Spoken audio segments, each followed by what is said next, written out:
This is the Fabric Library podcast. We are back, and today we have a very interesting personality, the CEO and founder of The Curtain Company. Yes, there's no specific fancy name, it's just called The Curtain Company. And Ms. Zohra joins me in the studio. How are you, Zohra? All good? I'm doing well, thanks. What about you? Very good, thank you. Thanks for coming by and being a part of our podcast. I'm going to straight shoot it to you. The Curtain Company, what a straightforward name. Is that a reflection of your personality? Very straightforward, to the point?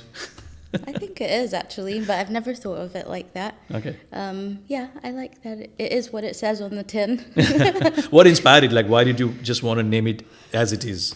So I think for me, like all the curtains here when I opened the company 7 years ago were very frilly and shiny, and I wanted something simple. So even if you look at the brand and the name, you already know that it's like really nice, pure, and simple. Plain white and background, black text, yeah. Good quality fabrics, and black and white are like something that we do a lot, like white curtains with black borders. So the branding has really, it's built into our products as well.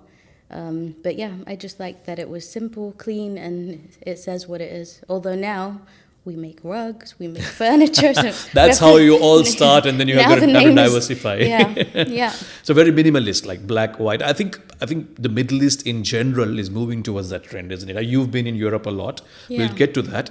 Do you see that trend now coming into the Middle East, where back in the day it was all like classical big prints, but now it's all like very classy, very minimalist, beige and black and white tones? Are you seeing definitely. That? Yeah.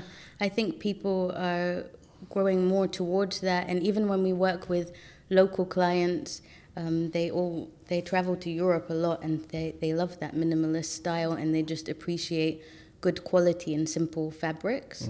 So yeah, I think there's definitely a movement towards that, and people enjoy that style now. What inspired you to start a curtain company specifically? I mean, listen, furnishing itself is a very interesting industry. Obviously, you got to have a knack for interior design. But what was it for you that led you to starting a business specifically for curtains?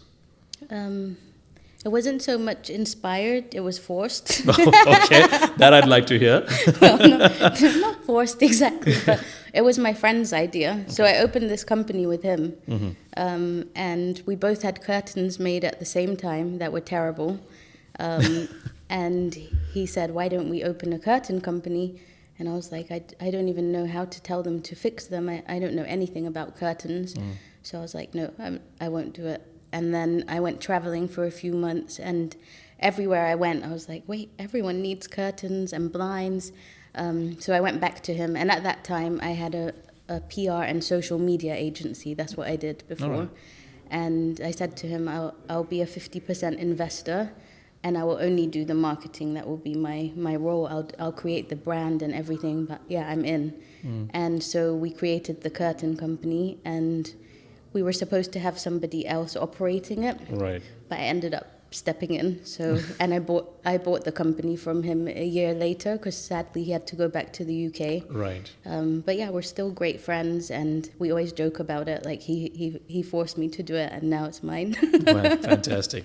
Yeah. It's such an industry that even if you don't want to be operationally involved, you get dragged in, because there's so much beauty and niceness about this industry, isn't it? And like I said, I had a social media and PR agency, and I was working with 5 or 6 interior designers. Right. And I remember whenever they would have shoots and things, they'd always say, don't shoot the curtains because they're not how we wanted them.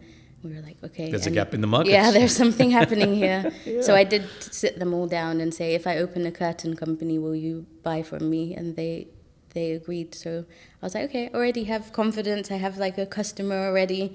And it was a good start. You had your light bulb moment at the time, let's put it that way.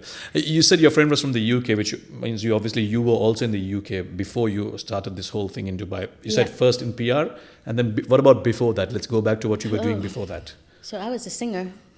Okay, that's news. Yeah. This is the first time I've sat in front of a mic to talk. Fabric Library podcast. This is where you get exclusive ideas and exclusive secrets from the industry. Zohra used to be a singer. Can you imagine? Tell us all about that. So yeah, I sang since I was a kid, even through school. I was always in talent shows. I went to a stage school on weekends. I was in musicals. I was on X Factor, all these shows. Wow. And then I moved to Dubai. I got signed to Sony BMG, and I was finishing my studies, so I was doing my A-levels, and I had 2 years of that, and I got signed in my last year.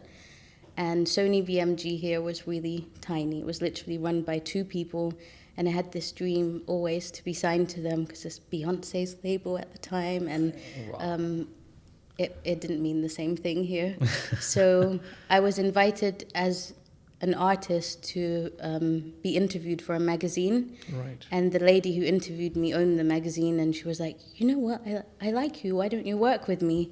And I was like, doing what? And she said, you can interview all the singers that come through Dubai. And I was like, okay, that's amazing, because I was 18 at the time. And so the singing thing, although I was signed, I wasn't really making much music. I was writing songs for artists that we were like in a queue because they couldn't handle all of us together. Right. So I was writing songs for their other artists, and my album never even came out. Wow. And in the meanwhile, I got this job as a magazine editor, so it was really fun because I got to interview a lot of my inspirational artists, and I was getting to know a different side of the industry.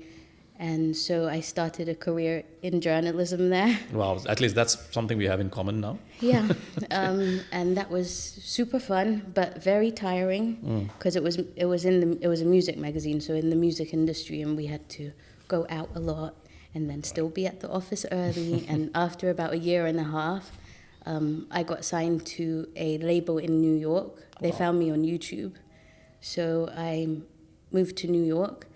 Well, I thought I was moving to New York. Okay, what happened then? Well, when I got there, it wasn't as I expected. It was always my dream to sing, but I felt very controlled, and like I wasn't singing music that I enjoyed or represented me, and they were trying to change my image, and yeah, it was just not comfortable for me to be there. And I was offered a lot of money. It was a great contract. I mean, at that time, I was 20 by then. Okay. And there's a lot of money at that age, I suppose. It was like $200,000 cash. Wow. And then it's like an advance. Right. So then you keep this money and you make it back on records. But luckily, I realized quickly that this isn't for me. I was working with 8 men in this music studio, and my brother came with me at that time, thank God. And it was, just not for me. So I left, and I returned the money. Okay. And as long as you don't spend it, you're okay. But you get into trouble when you spend this advance, and then you're stuck. So I left, and then I was completely lost because my whole life I had tunnel vision that I want to sing. And when I finally had this dream that I thought was a dream, it wasn't anymore. So I looked at a map and I said, what else do I want to do? I would love to learn Spanish and go somewhere hot. So I saw Peru on the map, and I told my mom and dad, I'm going to Peru. I'm going south. Yeah. From New York. And they were like, okay, but just go for a month because it's really far. And I went, and I didn't come back for a year. Wow. But why Peru to learn Spanish? You could have learned it even in Spain. I wanted to go somewhere I didn't know at all. Like somewhere really far where I just didn't know at that time, I really didn't know anything about Peru. Was it like also to get away from all the frustrations that you had built up with the whole singing thing? I felt lost, and I was like, maybe I'll find myself somewhere where I don't know anyone or anything, and it will be an adventure. Like I need new purpose in my life. Amazing. It almost sounds like a movie. It was. Young singer moves to New York, realizes her dream isn't what it was, and then she finds something else. Amazing. Yeah. And how was the time in Peru? Oh, it was amazing. Right. It was great. I did a lot. I got a job there in marketing. Oh, okay. And at the weekends, I would travel to random towns and cities. I lived in the jungle for a while, for like just, I think, over 2 weeks with a family in their hut, and we had no electricity, and we had to catch everything we ate. So wow. I actually went there to do a tour, so it was the last part of my trip, and I had saved some money to do like an Amazon tour where you see the animals and you see how people live there. But after meeting a lot of tour agencies who were fighting with each other and saying they just place animals there, it's not genuine, I found this guy who had a picture in his office of this family and like by the river and this hut, And I was like, is that your family? And he said, yeah, it's my uncle. And I said, do you think I could just stay with them? Wow, really? And he was like, really? Could you wanna handle stay that? with them? And I was like, yeah, why not? I just want to see life in the Amazon. And he said, they don't have electricity. You won't have Wi-Fi. You have to catch what you cook with them. And I said, yeah, that sounds amazing. Let's go. So you went from the concrete jungle of New York to the literal jungle in Peru. Yeah. And now back to the concrete jungle here in Yeah, Dubai, and if here I can I even am. call it that. Yeah. Right. And you've been through some experiences, haven't you? Yeah. And you think that has shaped you to be who you are today as a person? Yeah, definitely. I think everything we do gives us lessons in life, and it shapes your next steps. I definitely know by now what I like and what I don't like. Right. Yeah, life is amazing. And then you came back to Dubai to take up that PR job, obviously. Or did you just come up and start your own thing? So I came back and I was offered a job as a marketing manager Okay. for a F&B company. Right. And I did that for a couple of years, and then I did the same for an events agency, and then I opened my own after 3 years. Yeah, and I And did now that. the curtain business then. Yeah. Right. Let's get to that then, because I think that's what that's we're what here it's to talk about. about. Yeah. Exactly. It's a Fabric Library podcast, after all, fabrics, curtains. What does a day look like for you? I mean, are you very involved operationally? I mean, you said you did get involved eventually, but now that you are the owner of the company, you've got so much in your hand. What does Zohra's day look like? A typical day in the life of Zohra. What do you do from morning to evening? Well, it varies because right now we're going through a growth spurt. Of course. And when that happens, it means I have to be full-time again, like the beginning. So we're talking 16-hour days. Because when I have new staff, I like to train them myself because we do things in a very specific way. And I think it's the best way to learn as well and to get to know that person who's joining your company. And in the end, they represent you. So you really want to make sure that they're firstly the right fit, and you can only figure that out if you work closely with them. And secondly, that they're learning things in the right way. Right. So right now, my day, I usually go to the office 9 to 6, and after I finish work, I do my own list of things, because when I'm at the office, all my staff are approaching me with queries, and then we have walk-in customers, and I always have a list of things that I need to do that day, which never get done. So then I usually start my work after we close at 6. But then 4 months ago, I had a wonderful life. Okay. Yeah, like sometimes after that spurt, then you have this beautiful like transition of coasting. Right. And It's like you've hit a plateau and everything's just going smooth. Yeah. Things just fall into place. Everyone knows what they're doing, and I get to only work for like 2 or 3 hours a day. That's the go dream. to the beach. Yeah, like life is amazing, man. Right. But I also enjoy this part because in the end you're creating something. So all these hours you put in, you reap what you sow, and it is very rewarding to see something growing. So it's also nice, and that other life does get boring after a while.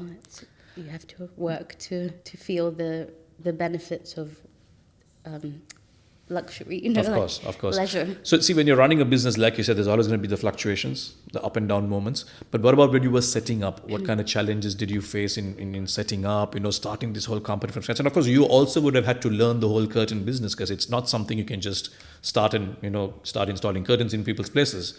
There's a whole science behind it. Where did you learn from, and what kind of challenges did you face initially? So actually, when we opened this company, we had 2 guys operating it for us, and they'd worked in the industry for 10 years. Okay.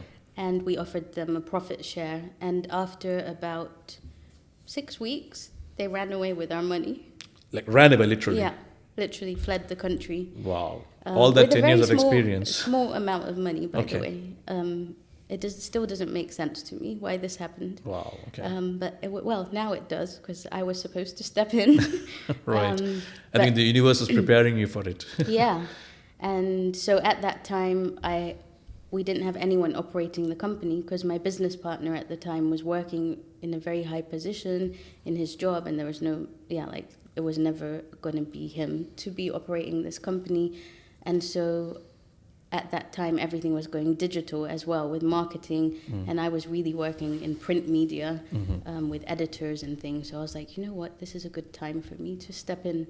So I started going to Knife Road every day, and I would go from shop to shop because they have all the curtain Yeah, to the absolute roots over there, yeah. Yeah, and I was like a customer, so I'd go in and say, what style of curtains do you have, and show me all your catalogs, and I would take pictures of them and go home and call the companies and be like, please, can I have your catalogs? Because we had a trade license then. It didn't mean anything. No one wanted to give me catalogs. Really? I was begging for them. I was literally like, please, I want some fabric to show my clients. They're like, we've never heard of your company, sorry, you can buy them if you want. Wow. So I did. I actually was buying catalogs at that time. And now people are just coming and flooding your place with catalogs, including us. That's true, yeah. Things have really changed. Yes. So yeah, that's how I started. I just would go every day until, and I would also have them installed, by the way. I would order curtains in my house, and I would see how they do it and watch try to learn the differences, and I did that for about 2 to 3 months, just like independent study, and then I went to my first customer. So if you called the curtain company, it was me that would come to your house. It was me that would order the fabric. Nice. I would do all of the invoicing, the accounting, manage the tailor. I just had one tailor then. Right. And then we got 2, and then we moved to bigger spaces. But yeah, it was really a lot at that time. It was very, very difficult. I remember every dirham hurt me. So if there was any mistake, like if my tailor cut something too short and I had to reorder the fabric, that's on you. Yeah. One panel would be painful for me. I can imagine. And I hadn't drawn a salary for like a year. The first year, not at all. So I was really, living in the red. I was just trying to survive, and I knew it would work. I had a vision of how it would be, and I could see that everything was aligning the way I wanted it to. But at the same time, you have so many obstacles, like so many things happen that you don't expect. And you have to just focus on that vision and overcome it. And for me, I'm still learning because this was never my industry, but I would say now I know a lot about curtains, and I've always loved fabrics and textiles. It's nice to hear that. Yeah, I had also a clothing line at some point. Yeah, so because I always loved fabric, and I enjoyed it to go and buy the fabrics and source them. So that's for me the most fun. Like, recently I've been going to these exhibitions in other countries, and honestly, it's like the best holiday for me, just to look at fabrics all day. Okay. That was going to be my next question. What is the most fun part, the most favorite part about the work that you do? Is it the fabrics itself? Yeah. Or is there more to it? And the buying of the fabrics is super fun, and curating them, I really enjoy that. But the fun part is also working with my team. They're really a joy to work with. Very, very good guys. We have a girl now as well. Oh, okay. A reason for me to visit more often. I'm joking.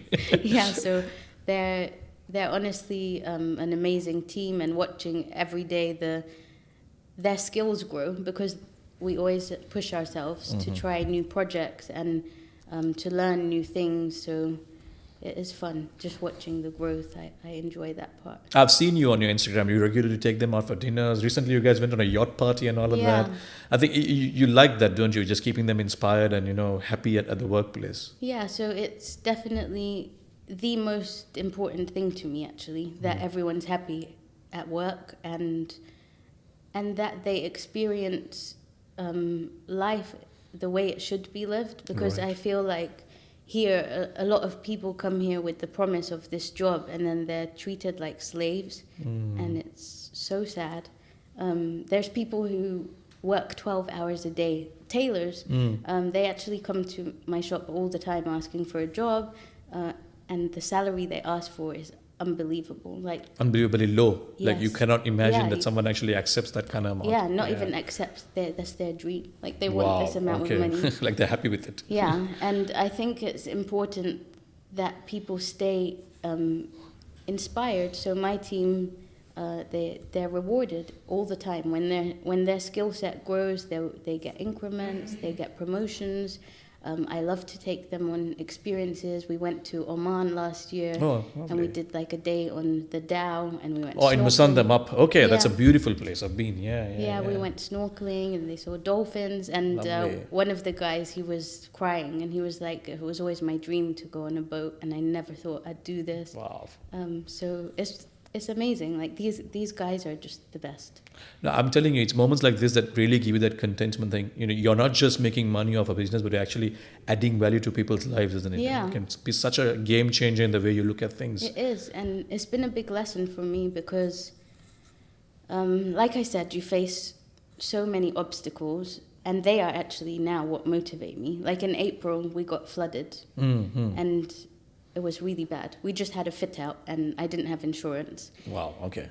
And we got flooded, and we literally lost everything physical that was there. And I felt like, this is it. Like, we don't have anything left anymore. And this team, the way that they recreated our space, and I realized I actually have everything.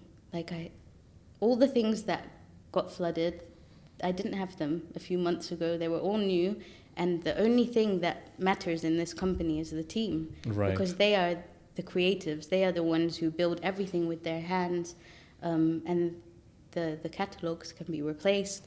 But yeah, really this team, they're everything. And so they motivate me to continue. Especially in that moment, I was like, okay, I'm done. Like, I don't think I have the strength to do this all again. I felt like I had to set everything up again. But I had such a outreach from the community as well. Somebody gave us a warehouse for free to use, just through Instagram, because we had announced that we're closed till we recover from the floods. Yeah. And I had so many people messaging saying, come and share my space, let me know if you need anything, we can help you. And it just encouraged me, because I felt like, wow, people want us to stay open. People care about us. And it was really, beautiful thing that happened through something so adverse.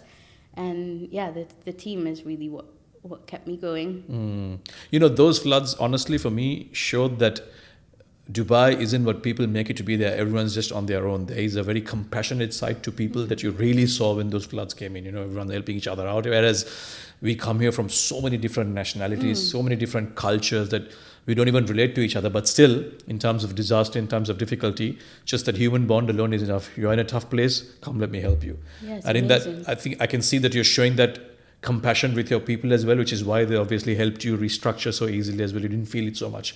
What about yourself? Is there someone you take inspiration from? Maybe a family member? Is there someone who inspires you? Someone who you go to for advice, like a mentor? Yeah. So I have an aunt. Her name is Nasim, and she is amazing, an amazing businesswoman. Like if you ever did a podcast with her, would be amazing. Let's invite her. Yeah. Is she here in Dubai? She's not. She's in Canada. Okay.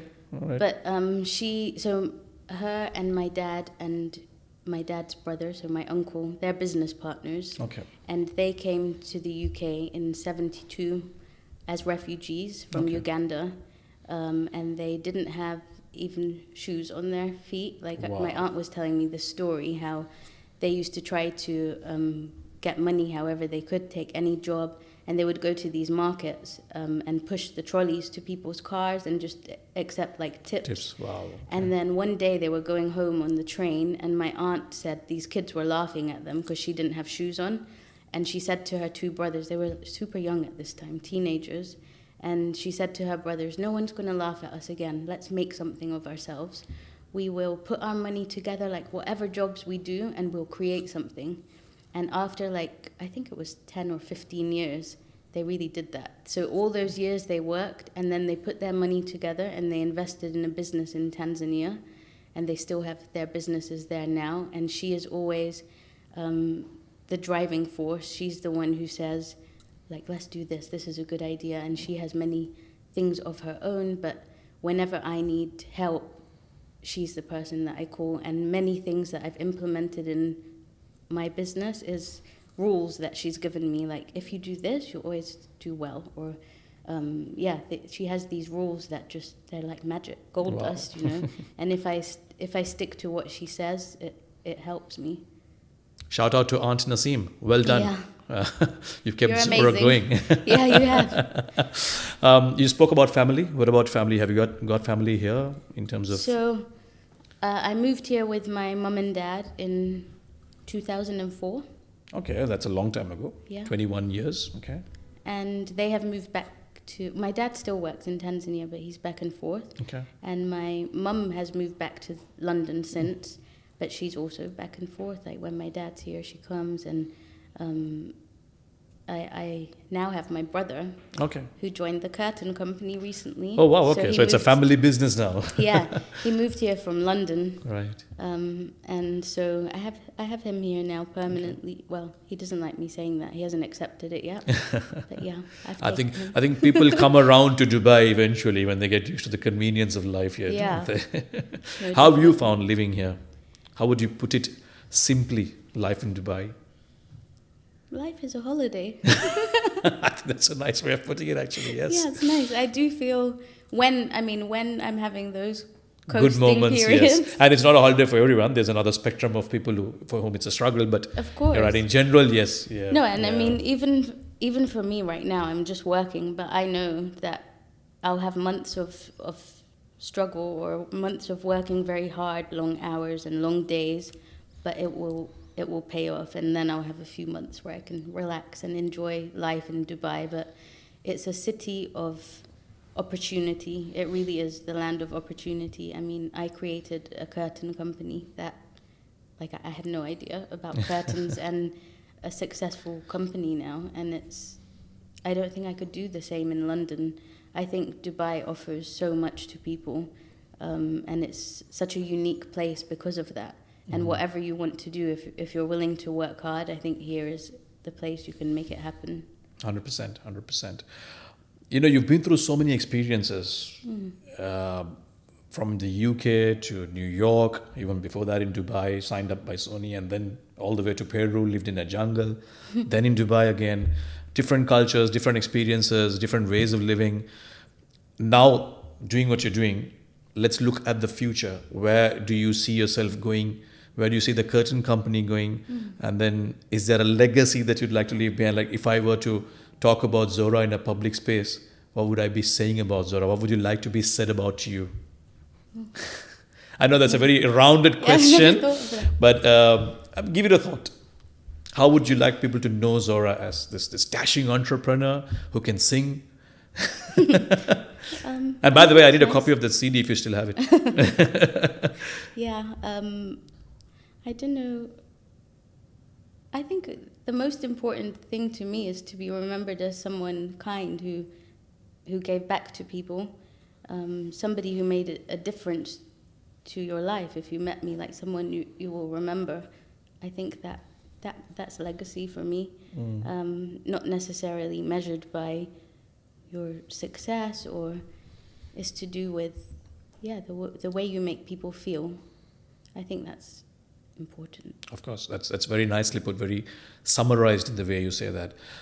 You know, generally, I always ask people if there's something they'd like to say to people watching, right? But I'm going to ask you this. You've got a lovely team, like you said, fantastic people, and you have all the love for them. And Curtain Company is what it is because of them today. And it's not something that comes up in conversation when you're at work. You know, you're not always praising each other randomly or appreciating each other randomly because you're so, held up with work.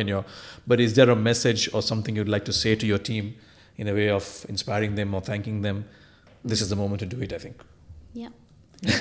Thank you to you amazing guys. You're the reason why I do this, and I love working with you. I love watching you grow. I love the way that you also take care of me in so many ways. I feel supported, and I'm so proud of you all. So thank you. I'm not going to end there. I've got one more question to Okay. ask you. Just for the content's sake, say some nice things about Fabric Library also, will you? Okay. I know we've only started working recently together, but we had some good experiences, some good transactions Yeah. together. So, how's your experience been? To be very honest. It's been great. For me, honestly, when you guys came to my office that day with Gary, yeah, it was one of those pinch me moments, because it made me remember how I used to struggle to get a catalogue, And when Gary was telling me about his company and that you manufacture 220,000 fabrics. 20,000 SKUs, yeah. Yeah. And he curated this collection that was, you know, exactly aligned with my branding, and I felt so special. Like, wow, I used to beg for these catalogs, and now somebody who's so big in this industry, who has such good quality fabrics, like it also adds so much more weight, you know, the fact that you are a really reputable company. It was an amazing moment. When you guys left, I was sitting in my office like, wow, that was really nice. Yeah. But yeah, I love your products. I am definitely working with them more since this curated collection arrived. And they are such good quality, and I love the performance capability they have, because it's something that the market really wants to see now. And you have such a wide variety of options. They're amazing for both upholstery and curtains. We recently did a hotel project with you. Yes. It was our first hotel project, and they really loved the fabric too. Awesome. So definitely it's becoming one of my faves. Becoming. Hopefully in the next podcast, by the time we have you again, we will be our favorite. We will be your favorite suppliers. To say that. You know, I don't like to refer ourselves as supplier. We are more like partners in the business. It's always nice to put I think for upholstery, you actually are my favorite. Okay. And for curtains, becoming, because I don't know that much of your product. Right. But from what I have, like definitely the last few months. Yes, I can see that the business has really grown. Sales. Yeah, because I'm pushing that product. I like it. Yeah. Love to hear that. Zohra, it's been a lovely conversation. Time has flown. We didn't even realize it. Thank you for coming by. Thank you for pouring your heart out. I learned so many things about you today that I had no clue about, especially the singing part.